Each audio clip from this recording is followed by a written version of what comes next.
Hey Gnarly, how's it going? How is everything, buddy?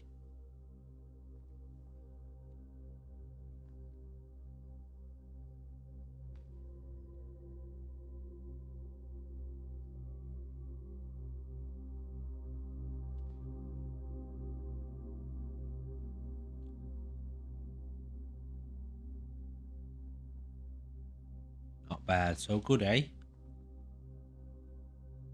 Not bad is good, I suppose, right?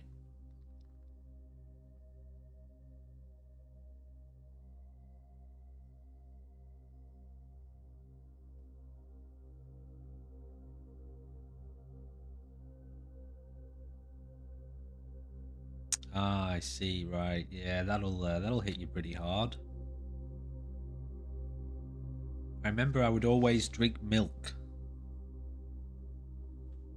I think I remember hearing that when I was younger. To like drink a lot of milk before you drink, you know?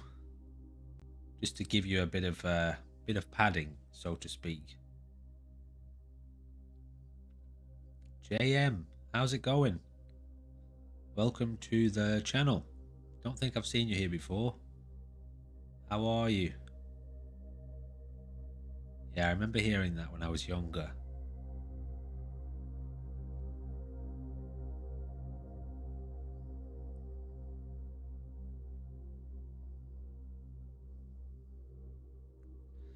What's going on, JM? You neglected the milk. Don't neglect the milk, Gnarly. Number one rule, never neglect the milk. Welcome to the channel, JM. I'm glad to hear you're doing alright.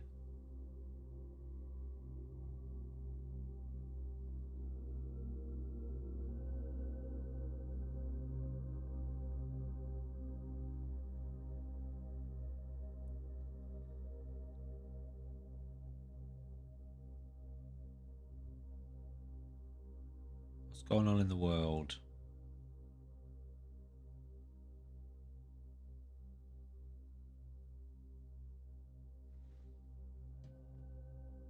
Ooh, the practices of the Golden Dawn.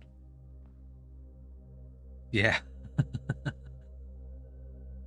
We're having a little bit of a what would the word be? Uh advice. What is it? Advice counselor? Something like that. Drink milk before you drink alcohol. Don't drink on an empty stomach. Drink lots of milk first, at the very least. So what are you learning about the Golden Dawn, Gnarly? Is Timothy Leary? No, it wasn't Timothy Leary.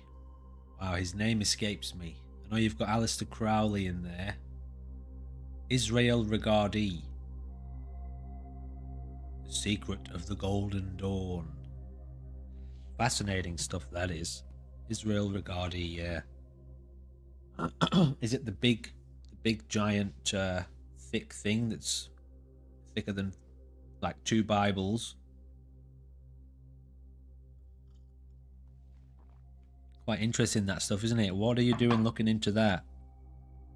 Is it a curiosity? Are you hoping to begin the practices of magic?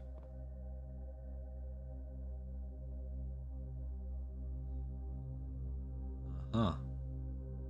Very interesting. Have you looked much into Alistair Crowley before, Gnarly? Now, he was an interesting character.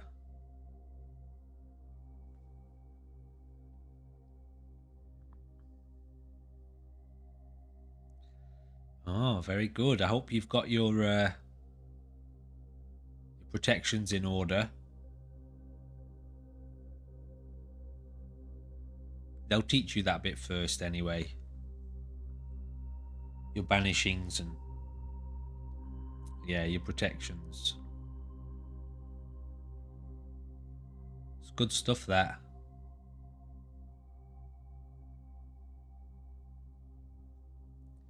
What are you doing it for?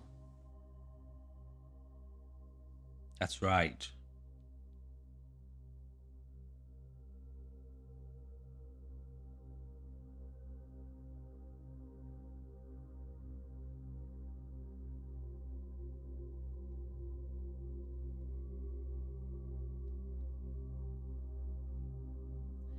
Are you looking to make contact?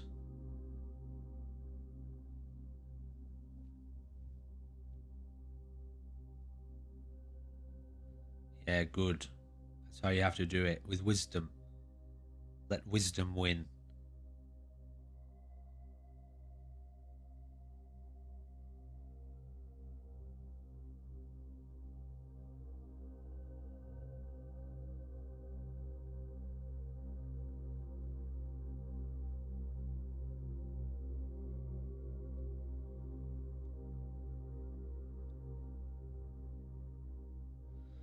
Ooh, interesting. Have you had any contact with anything yet, Gnarly? Any intelligence?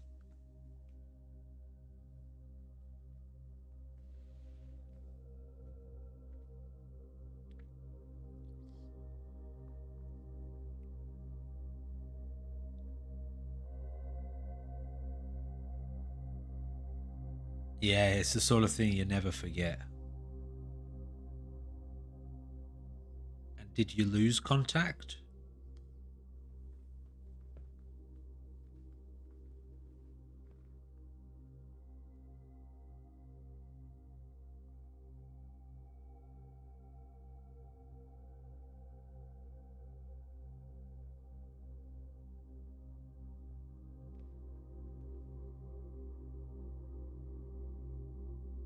Uh huh.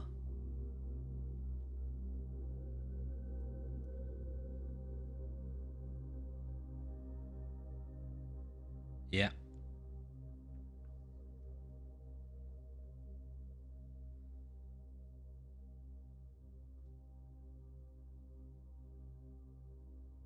Yeah, that's what it's all about. Gaining access to that part of yourself that is deeper, sees more, and knows more than your brain. Which is still you, obviously. It's a part of you, a very deep part of you.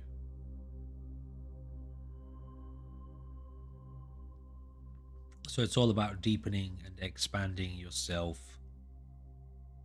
so that you can function in life from a deeper perspective, with deeper insights.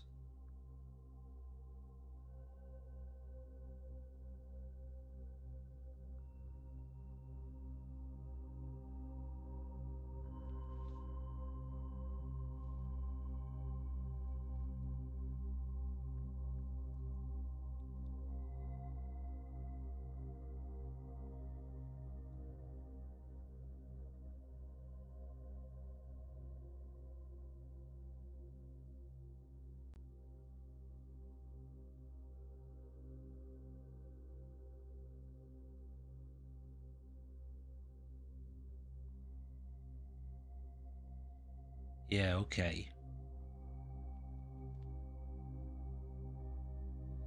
Well, it's a process.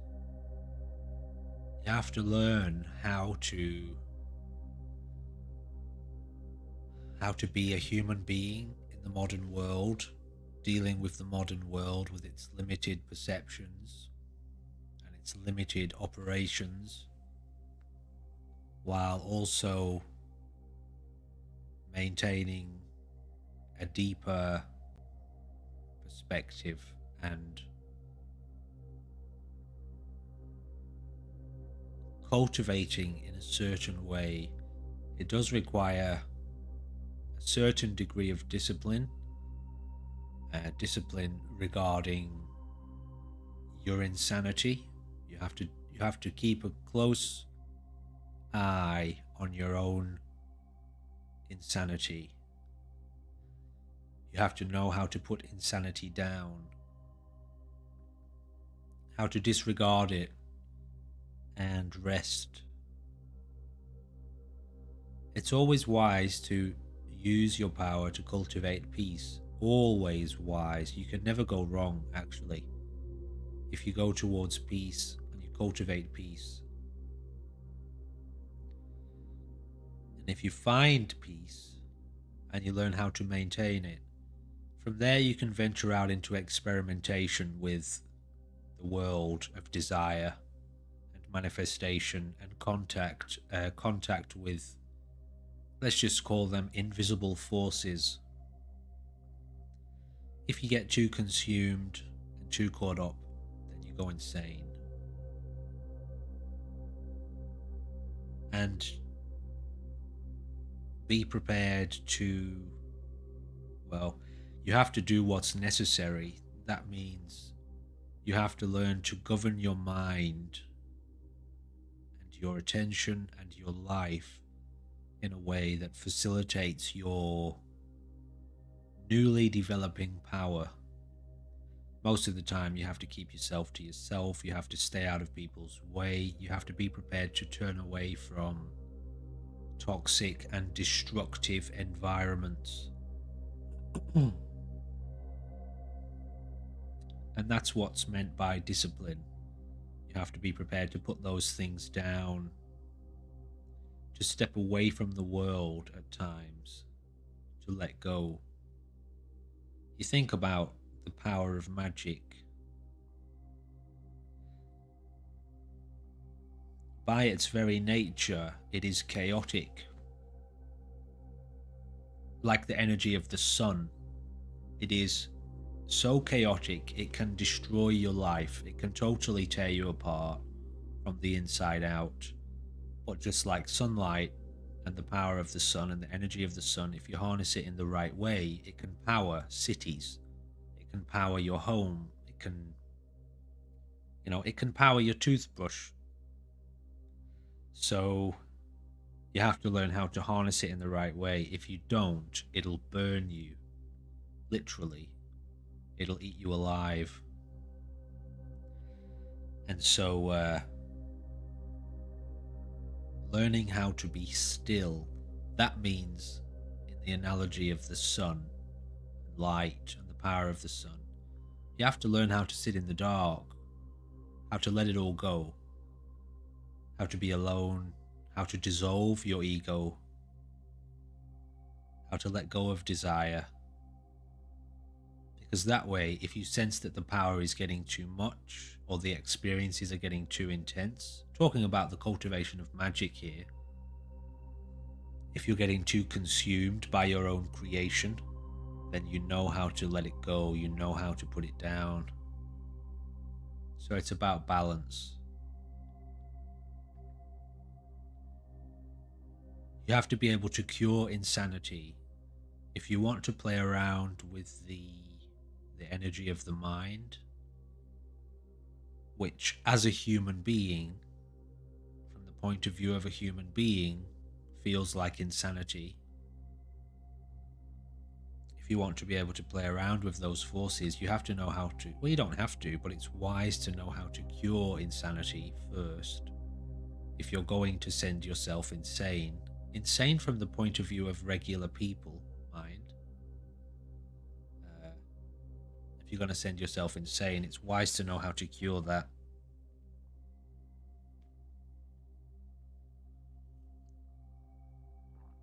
But it really depends how deep you go, how deep you want to go.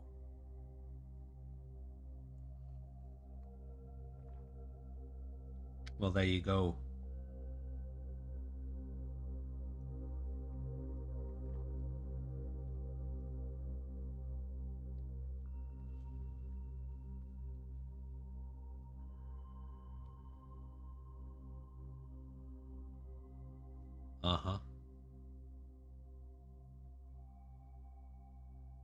Well, go slow and introduce yourself slowly. Obviously, there's varying degrees of cultivation. If you want to be able to maintain a relatively normal life, you want to be able to be integrated into society while you cultivate magic. You want to be going slowly, and you want to be maintaining, you want to be using your magic to maintain your life. Don't use your magic to destroy your life. And by that life, I mean this body that you have and its ability to function in the world, its ability to function with people, to maintain conversations, to respect other human beings, to respect other people's lives, to respect other people's existences. You know, small, for instance, there are some forces of consciousness that you can tap into which don't care about human life, and they certainly don't care about the perspectives of those who are sleeping and the points of view of those who are sleeping. And by this I mean, and it's relative to the it's relative to the problem of AI and the development of artificial intelligence. There are some forces of consciousness that are so logical to encounter a species that is self-destructive. The majority of the species is self-destructive. From a logical point of view, it makes sense to eradicate that species. The species destroys itself, mangles itself, and consumes itself, and not only that, it destroys its habitat. It negatively affects its home where it lives. So from a logical point of view, it makes sense to get rid of that species, to just disregard its existence, wipe it off the face of the earth. And part of the problem with cultivating magic is you start to tap into those similar types of energies, and they will awaken within you because you tap into it, you let it in. And so you can lose your humanity in the process. And so obviously it's wise to temper such a practice with love and compassion and kindness and connection. If you disconnect too much from humanity while cultivating a higher perspective, sometimes you don't come back, and you'll no longer care about people. Anyway, it's another model of cultivating a deeper enlightenment. And as with all of those models, you have to be careful because you're unlocking certain powers of the mind which can essentially break your ability to maintain your human consciousness, especially if you go deep.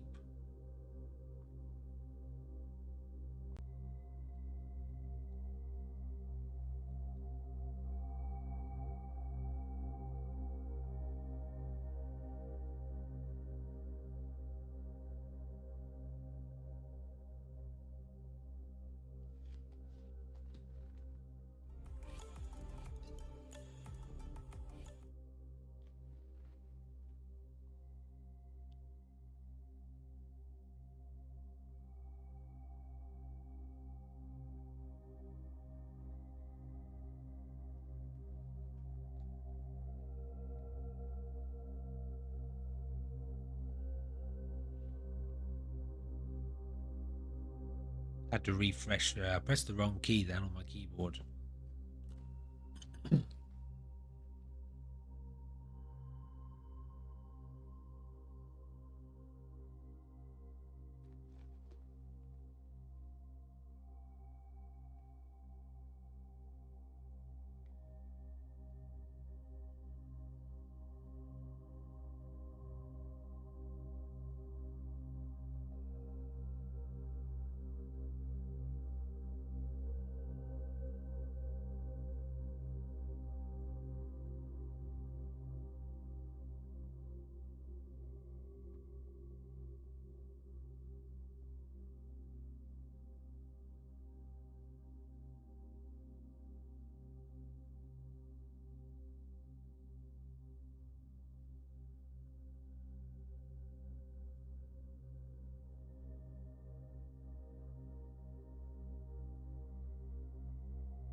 Yeah, as long as it's done correctly. Imagine calling up 10 of your friends on 10 different mobile phones and then putting them on loudspeaker. And these friends talk a lot and want a lot of attention. And you don't know how to turn them off. If you don't know how to turn off the phone, well, that can be a tough time. Potentially. And some of these phones, once you turn them on, you can't turn them off. You can drown them out. You can distract yourself from the noise that they're making, but you can't turn them off. Some of them. Some forces, even the banishing rituals, don't work on.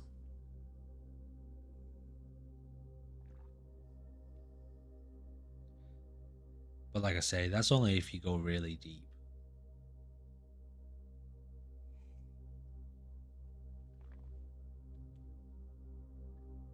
So you want to go slow.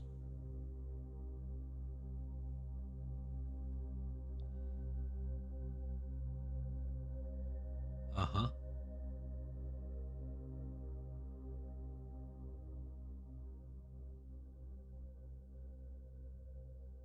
No, it's all interesting stuff. It's all curious practices. It can be hard. The thing that's hard about it is, like I say, maintaining contact with humanity.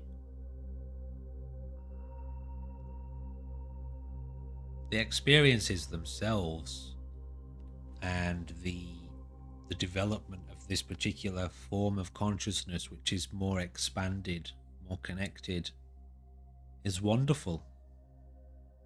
But when you're living on a planet with a species that doesn't believe what you're saying and doesn't understand what you're saying, if you try to talk to people about it, I'm talking about where the general population thinks that's just mental illness, and your family doesn't understand it, the people around you don't understand it. Not only that, it actually